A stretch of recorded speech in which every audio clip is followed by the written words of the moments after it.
Ni. Ni sekolah. Jom kita pergi sekolah. Jom. Kita dah masuk. Tu kelas English. Jom masuk.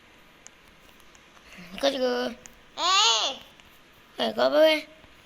Kau ni apa? Datang lambat. Cikgu lah. Dah lambat ni. Cikgu marah. Kau duduk. Cikgu marah. Oi. Dah duduk. Jangan gaduh. Okey, sekarang ni cikgu nak ajar kamu. Ajar apa? Tak ABC pula. Betul tu. Aduh. Oh, cikgu salah tulis. Cikgu betul kan? Kita belajar.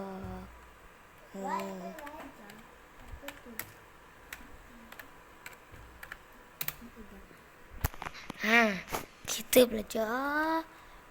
Tak ada apa-apa. Kita kan Cikgu ni. dah habis minggu ni kan habis sekolah lah. So, tak ada apa-apa lah. Korang buat lah kerja masing-masing. Apa? Kerja masing-masing. Yeay! Dah selesai cikgu. Tak sekarang waktu rehat. Jom kita pergi makan. Okey, jom. Jom. Simpan beg lah. Oh, lupa simpan beg. Simpan beg tu. So, kita pergi. Ni, jom. Jom. Pergi aku dah. Kita nak pergi makan. Di kantin. Lambat. Jahat. Sini kita boleh ambil terus. Jom makan pizza. Dengan Doritos warna biru dengan air papal. Apa saya punya? Coca-Cola lah. Cola apa saya punya? Kali. Minum. Tempat tak rumah tak sempat sarapan. Makan. Jom. Tengok kerja ni. Makan. Kerja kita benda Cepat, siap makan. lagi. Makan. Kerja kita punya siap Jom lah. lagi. Jom. Pergi. Wow. Kira boleh masuk je. Kau hijau. Ambil tandas tak? Jangan masuk. Main kat ini. Kat ni. Mana? Dah set.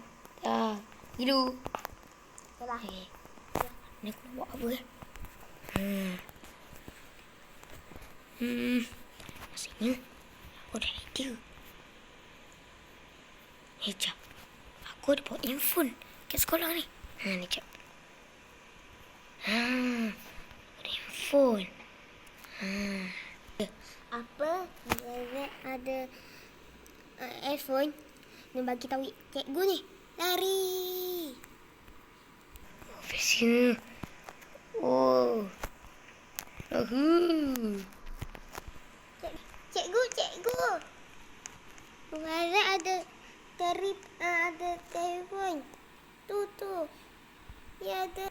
Apa? Ada telefon? Jadi ni. Ini kau. Bestnya. Bestnya.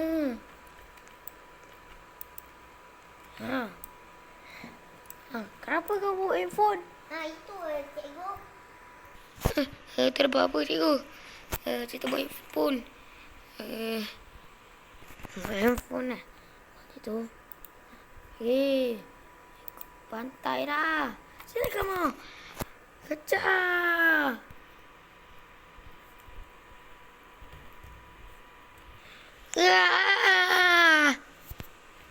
Okay lah guys, itu je video kali ni. Jangan lupa like and subscribe kalau korang nak lagi. Aku buat video lagi. Aku rasa boleh buat video apa dah sekolah aku episode 2 nanti. Dan itu je. Jumpa video akan datang. Muzal di sini. Bye. Ciao.